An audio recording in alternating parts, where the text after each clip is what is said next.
Good afternoon, ma'am. Good afternoon, classmate. This is the continuation of the report of Group 1. So, I will discuss the summary of our safety requirements. There are 10. So, first, safe building placement. So, this is in the safe building placement, it is important that kung mag-build ta o kanang building, dapat sa safe na area or location, if ever nga place is dili siya ka ng safety, it is important nga i-construct siya with a firewall, like para if ever nga naman emergency or sunog, dili lang siya dali maka-spread to the other building, or like for example, kanang naisunog sa other building, so naray firewall, so maka-protect na siya, and dili siya matakdan or maka-spread tayo yung fire.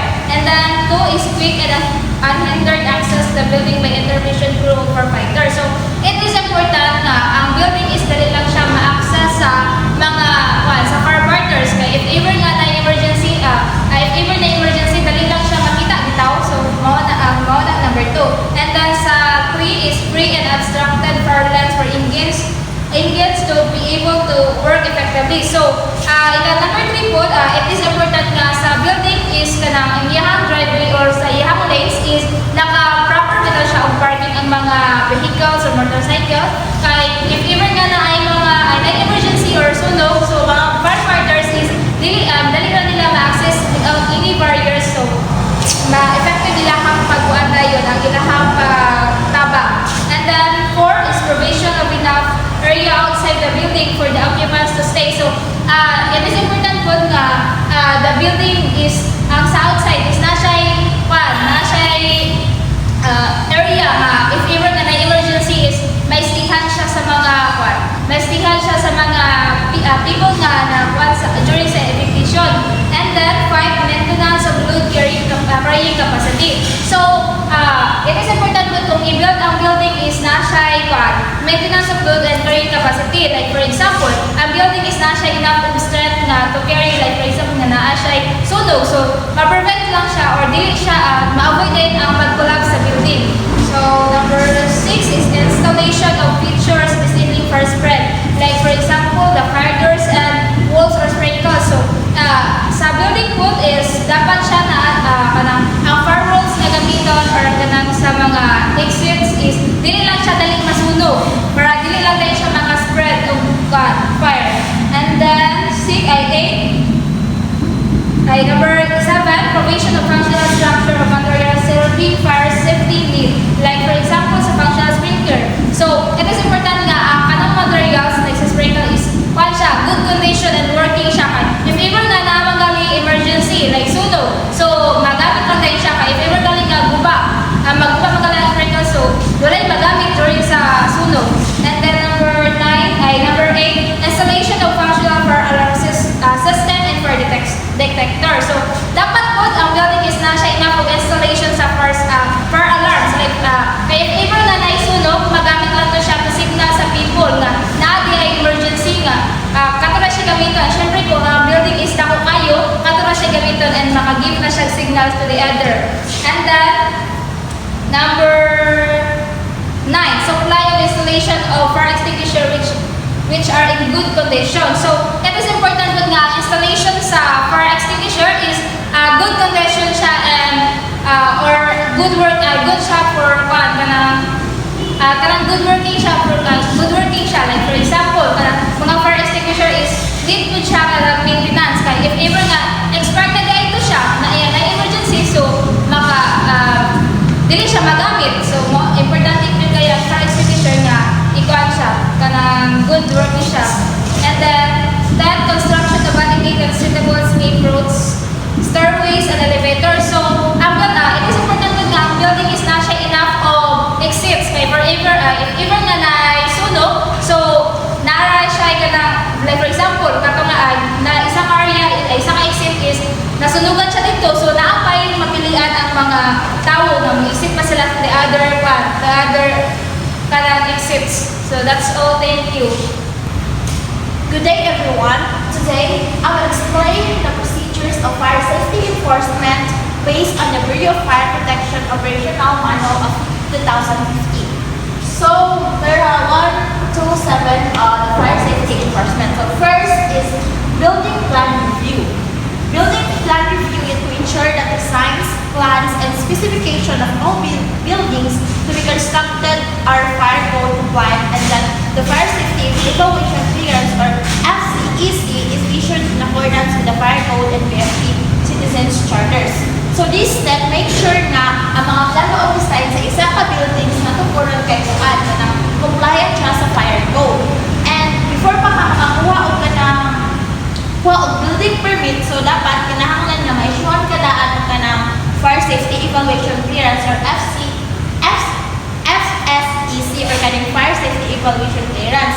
In short, kung magkuha mo itong building kay marami siya screening process na to check kung safe ba kung safe ba dili ka magtukod nga building, dapat i-check kung ka na safe ra siya o ka na layo siya sa kanang nga makuha na ng fire kanang dili siya kwan sa against sa fire hazards mga ning ana. So next is fire safety inspection.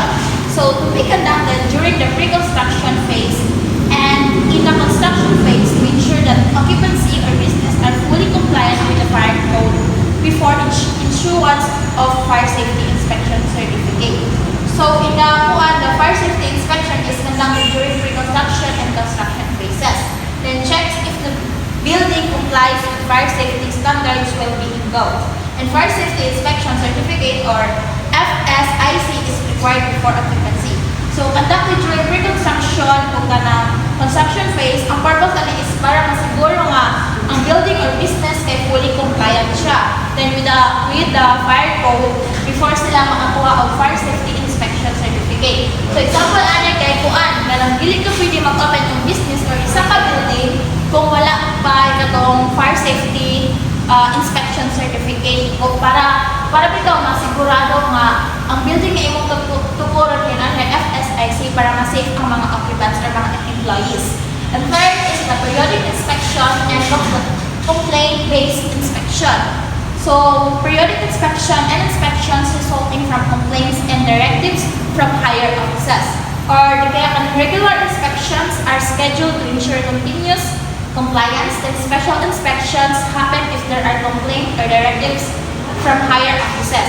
So kanya kay naay regular inspection ng isa ka building na imong kuanon at tukuron or ang building nga kuan kanang na-assure kanang regular inspection sa BFP para ma-check kung safety ba or safe sa mga kuan sa mga existing buildings. And aside paanak ay kuan kanang na-assure inspection na ginabuhat tungod sa mga complaints or kanang ikan sa mga higher directives.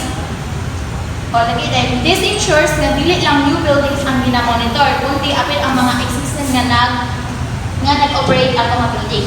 Next is the administrative actions for fire violations. So kung naay building na dili mosunod sa fire code sa BFP, kay mag-take og administrative actions.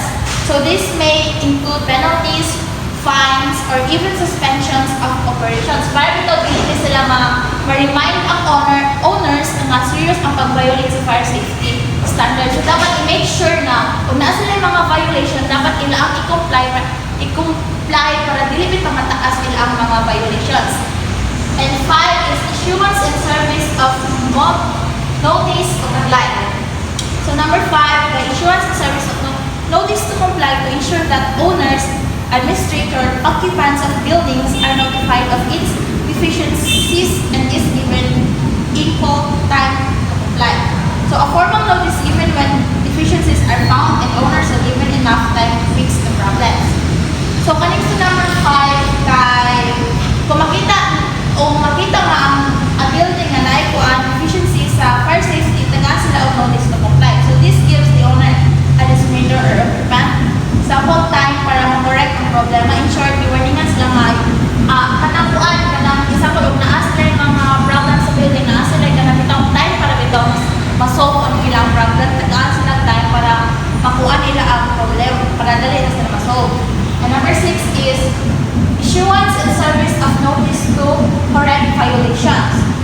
So, issuance and service of notice to correct violation to ensure immediate action and correction of deficiencies in fire safety requirements and or violations of the fire code. Kung It is for urgent violation that require immediate action, demands correction without delay to ensure safety. So kung mas kuwan nila ang mga violation, kanang itong murag grabe na ilang mga violation kay delete lang notice to comply ang ihatag kundi notice to correct violation. So murag ilarang ipasagda nila mga violation bitaw. So ilang ikuan ang ihatag kay notice to kuan to comply ay notice to correct violation. So this requires immediate action. So dapat inaabot tong dali na nila masulban ang ilang problema. And then from the owner para ma-correct ang deficiency or violation. Dili po siya pwede i-delay kay kuan na bitong mura bitong masamot siya kay para mapunin siya sa ato ang kuan public safety sa mga employees o sa mga occupants.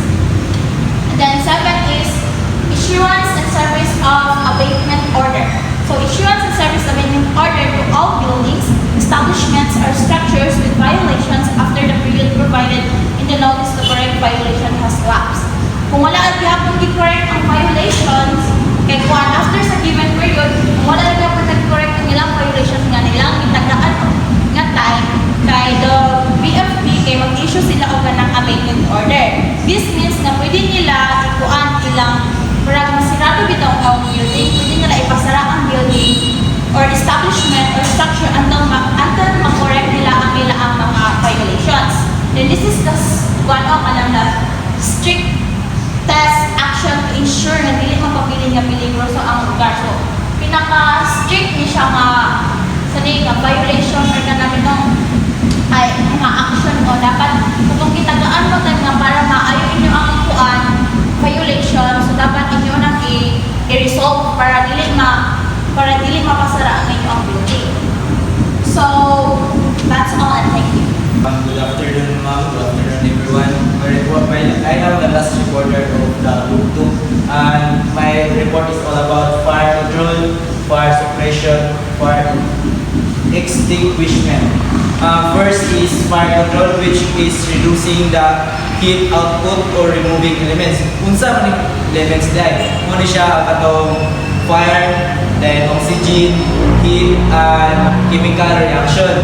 So, sa maling kuhan from tetrahedron. Sa maling tetrahedron dahil, muna siya ang flaming mode of fire. So, ang sunod ng flaming mode of fire dahil kay explosion and detonation. So, saan yung explosion? Kaya explosion dahil kay which is, it is the process is confined with pressure. Muna siya ang kanang i-keep, bitaw kanang magkuhan sila combine in sa mga-cause siya o explosion. Ayan, kaning detonation dahil which is if the combustion is propagates at kuan siya kanang supersonic speed, which is kanang spread or transmit, muna siya yung detonation. And kaning kuan dahil fire control, which is kanang focuses on reducing the fire strength. Example ano yung kay kuan scenario which is the factory, a machine catches fire, then the fire alarm activates. Muna siya gitawag ang fire control na activate ang fire alarm. The second is the fire suppression, which is preventing the fire from spreading and protecting people and property by controlling or stopping it. Kanang kuan siya. Ang example ng fire suppression dahil kanang kuan for example, panglitan sprinklers spray water to limit the spread fire. Muna siya gitawag na fire suppression. I-limit niya para dili spread ang fire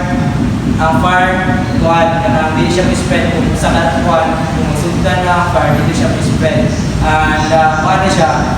And also the next is fire extinguishment. Fire extinguishment is completely putting out the fire using extinguishing agents. So, ang basic example na siya kay ang halon. So, ang halon dahil kay halon generated agents. So, muna sila ang example kay halon 1211 or gitawag na bromo chlorodichloramethane. is a gas at normally temperature but with its relative high boiling point. Muna siya ang example sa fire extinguishment. Muna sila first call ko ng ang kuha na ay mahuman na siya. Muna siya completely putting out the fire using extinguish one materials. Muna siya example. And next example is the halon 1301 which tawag siya nga bromo trifluoromethane is treated as a liquefied gas and like carbon dioxide requires no pressuring agent for expulsion at normal temperature. Kaning kuha dahil best example sa fire extinguishment kay kaning mga halon which is the halogenated agents work chemically to extinguish the fire. And that's all. Thank you.